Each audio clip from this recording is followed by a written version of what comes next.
60-70 రోజుల తర్వాత భారీ ఎత్తున ఇటు పాకిస్తాన్ అటాక్ చేసే ఆలోచన ఉంది, అవకాశం ఖచ్చితంగా ఉంది. పెహల్గామ్ 2.0 లెవెల్లోనే ఇంకొక దాడిని చేస్తామంటూ ఇటు జైషీ మహమ్మద్కి సంబంధించిన గ్రూప్కి సంబంధించిన నాయకులు కూడా చెప్పుకొచ్చే ప్రయత్నం చేశారు. ఇటు ఒకసారి మనం చూస్తే తలా సయ్యద్ సైఫుల్లా కసూరి లష్కర్ ఈ తోయిబాకి సంబంధించిన డిప్యూటీ జనరల్ అని చెప్పుకొస్తుంటాడు. రీసెంట్గా ఈ పెహల్గామ్ దాడికి కూడా ఆయననే మాస్టర్ మైండ్. ఈ సైఫుల్లా కసూరి అలాగే తల్హా సయ్యద్ రీసెంట్గా పాకిస్తాన్ ఆక్యుపైడ్ కాశ్మీర్లో ఒక పబ్లిక్ మీటింగ్లో పెహల్గామ్ 2.0 ఉండబోతుంది, ఇండియా హిందువులను ఊచకోత కోస్తేనే, హిందువుల గొంతును కోస్తేనే పాకిస్తాన్ ఆక్యుపైడ్ కాశ్మీర్కి స్వాతంత్రం వస్తుంది, ఖచ్చితంగా పాకిస్తాన్ ఆక్యుపైడ్ కాశ్మీర్ కోసం హిందువుల ఊచకోత కోస్తాం రానున్న కొన్ని రోజుల్లోనే పెహల్గామ్ 2.0 ఉండబోతుంది అంటూ ఇటు సైఫుల్లా కసూరి ఆయన పబ్లిక్గా ఒక స్టేట్మెంట్ చేశాడు. దాని తర్వాత అబ్దుర్ రౌఫ్ అస్గర్, ఈ మసూద్ అజర్కి సంబంధించిన బ్రదర్, వాళ్ళ క్లోజ్ బ్రదర్, వాళ్ళ ఓన్ బ్రదర్, ఈ అబ్దుర్ రౌఫ్ అస్గర్ ప్రస్తుతానికి ఐఎస్ఐ ఈ అస్గర్కి మంచి ట్రైనింగ్ ఇస్తుంది. జైషీ మహమ్మద్ ఆపరేషన్స్ని మహమ్మద్ అజర్ తర్వాత ఈ అబ్దుర్ రౌఫ్ అస్గరే కంటిన్యూ చేయాలి, ఆ ఆపరేషన్స్ని రన్ చేయాలన్న ఉద్దేశంతో పాకిస్తాన్ ఐఎస్ఐ ఇప్పుడు ట్రైనింగ్ ఇస్తుంది. సో రానున్న రోజుల్లో ఏంటి ఇప్పుడు ప్యారలల్గా ఇటు పాకిస్తాన్ చేస్తున్న పరిస్థితులు ఏంటంటే మనం రైట్ సైడ్ విజువల్లో చూస్తున్నాం. ఇటు గతంలో ఆపరేషన్ సింధూర్కు సంబంధించి ఎలా అయితే మనం మిసైల్స్ని పంపించామో, ప్రస్తుతానికి వాళ్ళు పాకిస్తాన్ నుంచి కొంతమంది వ్యక్తులని బార్డర్ ద్వారా ఇండియాలోకి పంపించే ప్రయత్నం చేస్తున్నారు. డ్రోన్స్ ద్వారా ఎప్పటికప్పుడు సర్వేలెన్స్ చేస్తున్నారు. ఎక్కడ ఆర్మీకి సంబంధించిన పోస్టులు ఉన్నాయి, ఎక్కడ ఆర్మీ వాళ్ళు ఉన్నారు, ఎక్కడ ఆర్మీ వాళ్ళు లేరు, ఎక్కడి నుంచి భారత్లోకి ప్రవేశించవచ్చు అన్న ఉద్దేశంతో గడిచిన 2 వారాలు మనం చూస్తే కనుక రెగ్యులర్గా డ్రోన్స్ని పంపించారు. ఆ డ్రోన్స్ని పంపించి ఎక్కడెక్కడ ఉన్నారో లేరు తెలుసుకొని ప్రస్తుతానికి ఇండియాలోకి టెర్రరిస్టులను పంపిస్తున్నారు. అలాగే ఇటు జైషీ మహమ్మద్ అలాగే లష్కర్ ఈ తోయిబా ఈ 2 కూడా ఇప్పుడు మర్జ్ అయిపోయాయి. గతంలో సపరేట్గా వర్క్ చేసిన ఈ గ్రూప్స్ అన్ని కూడా ఇటు పాకిస్తాన్ ఆర్మీ అలాగే ఐఎస్ఐ ఇవన్నీ కలిసి కూడా ఇప్పుడు హవాలా ఛానల్స్ ద్వారా కొన్ని ట్రైనింగ్ గ్రౌండ్స్ని కూడా ఇటు బావల్పూర్లో రెడీ చేశాయట. సో ఆర్మీకి సంబంధించిన ట్రైనింగ్స్ గతంలో పెహల్గామ్ దాడి జరిగే ముందు కూడా ఇలాంటి ట్రైనింగ్సే, ఇలాంటి మీటింగ్సే జరిగాయి. ఇప్పుడు పెహల్గామ్ 2.0, ఈ పెహల్గామ్ 2.0 సంబంధించి ఒకసారి మనం చూస్తే కనుక ప్రధానంగా ఇండియాలో ఉన్న సిటీస్నే ప్లాన్ చేస్తుంటారు, టార్గెట్ చేస్తుంటారు. ఒక్కసారి మనం చూస్తే హైదరాబాద్లో గతంలో ఇటు సాయంత్రం వేళ అందరూ సరదాగా బయటకు వచ్చిన సమయంలో ఒక్కసారిగా గోకుల్ చాట్లో 17 సంవత్సరాల కింద ఈ గోకుల్ చాట్లో బాంబ్ బ్లాస్టులు చేశారు. అలాగే లూంబిని పార్కులో దీంట్లో 42 మంది చనిపోయారు. సాయంత్రం సరదాగా బయటకు వచ్చారు. ఇటు లేజర్ షో జరుగుతున్న లూంబిని పార్క్ అలాగే గోకుల్ చాట్.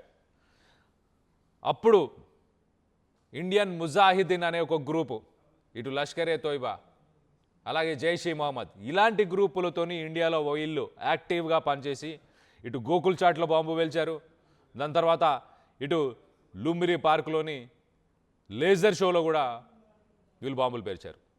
దానికి సంబంధించిన ఎన్ఐఏ కోర్టు మాత్రం వీళ్ళకి జీవిత ఖైదుగా వీళ్ళకి శిక్షని ఇచ్చింది. కానీ మొత్తానికైతే ఇప్పుడు అలాంటి బ్లాస్ట్లే మళ్ళీ ప్లాన్ చేసే అవకాశం ఉందా? ఖచ్చితంగా లేకపోలేదు, అవకాశం ఉంది. దీనికి సంబంధించి గతంలో మన ఆర్టీవీతో ఎక్స్క్లూజివ్గా ఒక ఎక్స్ కల్నల్ మాట్లాడారు. ఆయన కూడా ఇటు బంగ్లాదేశ్కి సంబంధించిన ఎలక్షన్స్ అయిపోయిన వెంటనే ఖచ్చితంగా వీళ్ళు ఒక భారీ ఎత్తున అటాక్ని ప్లాన్ చేయబోతున్నారు అంటూ ఆయన కూడా చెప్పుకొచ్చే ప్రయత్నం చేశారు. సో 2013లో కూడా ఇలాంటి అటాకే జరిగింది.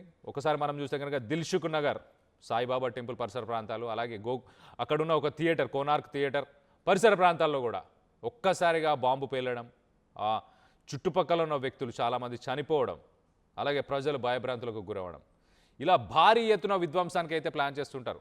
సో ఈసారి కూడా అలాంటిది ఏమైనా జరగబోతుందా? ఖచ్చితంగా జరగబోతుంది. కేంద్ర ప్రభుత్వం ఒక్కసారిగా ఉలిక్కిపడ్డది, ఒక్కసారిగా అలర్ట్ అయింది. ఇటు హైదరాబాద్, ఢిల్లీ, ముంబై ఈ నగరాల్లో ఎస్పెషల్లీ ఈ నగరాల్లోనే గతంలో ఉగ్రవాదుల యాక్టివిటీస్ చాలా ఎక్కువగా ఉండేవి.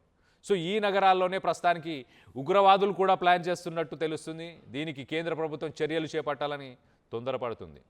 ఇటు బంగ్లాదేశ్ బార్డర్ నుంచి అలాగే ఇటు కశ్మీర్ బార్డర్ నుంచి 2 బార్డర్స్ నుంచి కూడా ప్రస్తుతానికి ఉగ్రవాదులను పంపించే ప్రయత్నం చేస్తుంది లష్కర్ ఏ తోయిబా అలాగే జైషీ మహమ్మద్. పహల్గామ్ దాడి కంటే ముందు కూడా ఎగ్జాక్ట్లీ ఇలాంటి ఒక మీటింగే జరిగింది. ఎగ్జాక్ట్లీ అదే లొకేషన్, అదే బావల్పూర్, అదే జైష్ ఈ మహమ్మద్కి సంబంధించిన, మహమ్మద్ అజర్కి సంబంధించిన ఆ హెడ్ క్వార్టర్స్లోనే మీటింగ్ జరిగింది. అప్పుడు ఇంకా హమాస్కి సంబంధించిన ట్రైనర్స్ కూడా వచ్చారు. వాళ్ళు అప్పుడున్న టెర్రరిస్టులకి ట్రైనింగ్ ఇచ్చారు.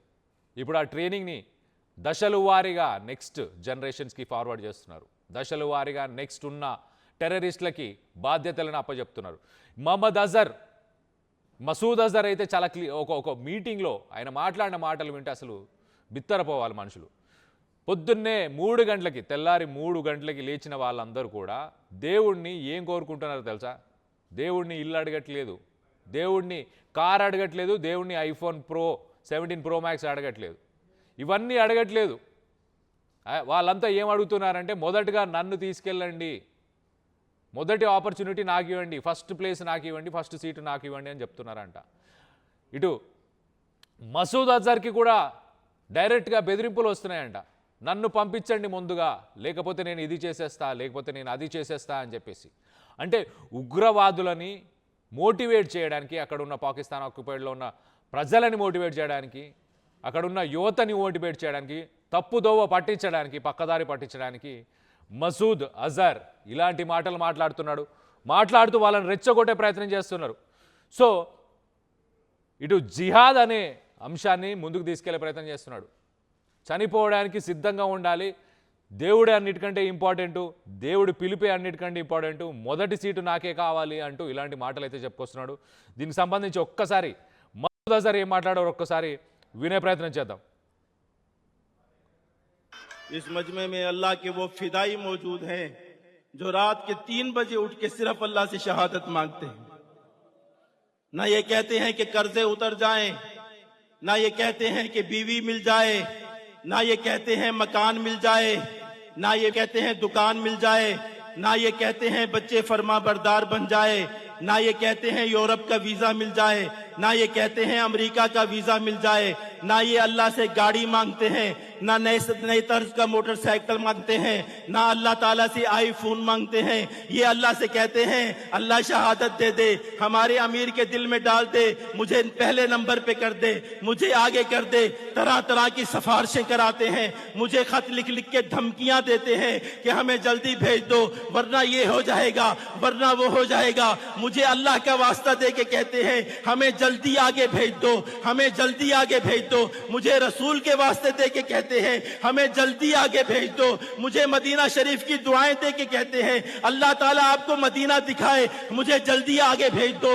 कभी क्या तरीका इख्तियार करते हैं, कभी क्या तरीका इख्तियार करते हैं. रब से मुलाकात का इनको इतना शौक है, इतना शौक है. ये 1 नहीं है, ये 2 नहीं है, ये 100 नहीं है, ये 300 नहीं है, ये 1000 नहीं है. तादाद बता दूं तो कल दुनिया के मीडिया पर शोर मच जाएगा. ये चलेंगे इंशाअल्लाह, ये जाएंगे इंशाअल्लाह, इनका रब इनको कबूल करेगा इंशाअल्लाह. इसलिए कि हमारे रब ने हजरत मोहम्मद सल्लल्लाहु अलैहि वसल्लम की इस उम्मत के साथ बड़ा అసలైన తొలి వెలుగు. ఫాలో వాట్సాప్ @తొలి వెలుగు official.